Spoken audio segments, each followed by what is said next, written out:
When the result was announced, it was clear. Russia's parliament will remain Putin's parliament.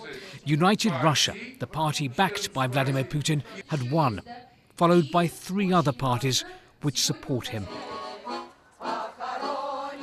Earlier, at polling station 1063 in Moscow, they'd brought out the choir to try to bring in the voters and turn a parliamentary election into a street party. Russians voted, but they know it's the president who pulls all the strings. Parliament has become little more than a Kremlin rubber stamp. Yet this election matters to Vladimir Putin. Vote rigging in the previous Duma election sparked nationwide street protests against him. This time, he needed this vote to be seen to be freer and fairer. But there were protests in Kiev. Ukrainian nationalists attacked Russian citizens who were trying to enter the Russian embassy to cast their votes. There was anger that Moscow was holding parliamentary elections in Crimea, the territory it had annexed from Ukraine. Back in Moscow, officials promised the cleanest election in years.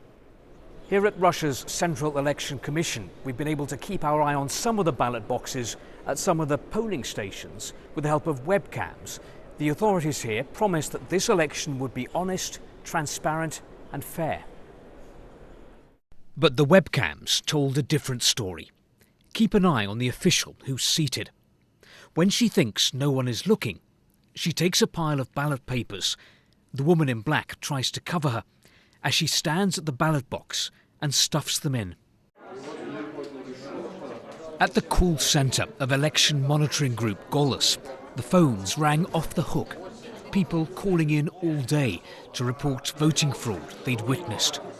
We don't have any means to fight it like with law enforcement agencies or maybe through courts, but we fight the violations due by attracting public attention.